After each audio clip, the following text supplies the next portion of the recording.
right, here we go. Do you want to learn how to draw pop culture icons, particularly of the 1970s? Let's start with Pam Grier, aka Foxy Brown. First step, find good reference. And then you absolutely have to focus in on the face. Let's face it, any portrait you do, if you don't capture what's going on in the face in any kind of real accurate way, it's gonna fall apart. And this goes for anyone who's working digitally, as I am here using Procreate, or anyone who's working in the real world. Particularly like, for example, tattoo artists. They're constantly being asked to do portraits of family members or celebrities or memorial images. So you gotta capture that facial likeness. And so what I do is I focus on the darks first. If you notice here, I'm kind of finding all the darkest areas, the darkest shapes in both her facial features, including her eyes and nose and mouth. And then also hair, in her case, that classic 70s afro that I'm picking up for Pam's look. And in order to really capture it, I've got to kind of study the photograph. And of course, if you got a good reference, it's very easy to do, and really hit the darkest areas.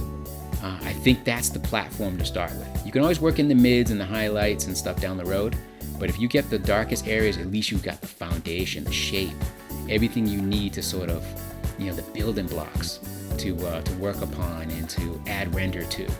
So, first step is find good reference. Second step to that is really focus on the face. Then you can kind of gradually move over to the body. And when you do move over to the body, you got to follow the flow.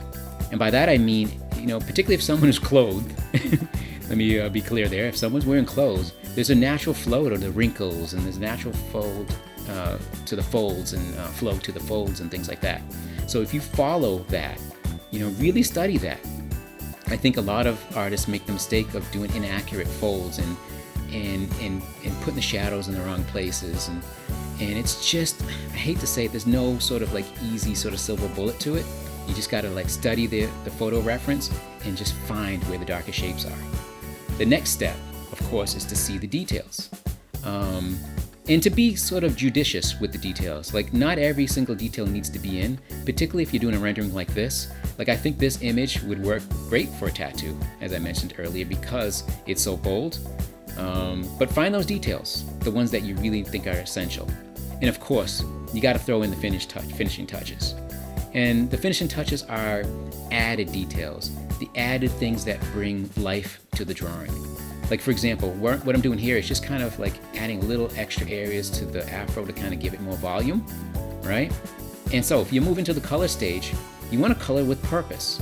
Now, my intent with this particular piece was to render it in almost like an old school, sort of old-timey, maybe even period era correct printing technique for a poster, something that you would see back then.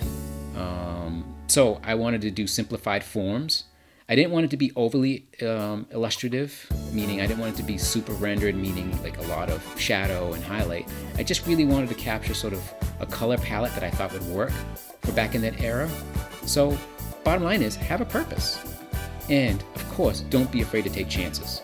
Again, so if you see here, I go through sort of an experimental process. A lot of this is done, really easily because I'm working digitally. So I can kind of take chances and do things on new layers, and I don't even know what that was. But you can see here I'm adding this sort of screen pattern to kind of make it look like it was like printed on this textured paper. I thought that was an interesting little technique. And again, because I wanted to keep it simple, I just basically just threw on a couple of highlights. Oh, last thing, this should go without saying, but always enjoy what you're doing. Of course, a lot of that isn't the subject matter you choose, but to be honest with you, I'll draw anybody. And as a matter of fact, if you want me to draw anybody, just reach out to me in the comments and I can make it happen for you. So anyways, that's the piece. Pam Grier, Foxy Brown, 70's, baby. All right, sketchy goichi. Live your moment. Happy sketching, y'all.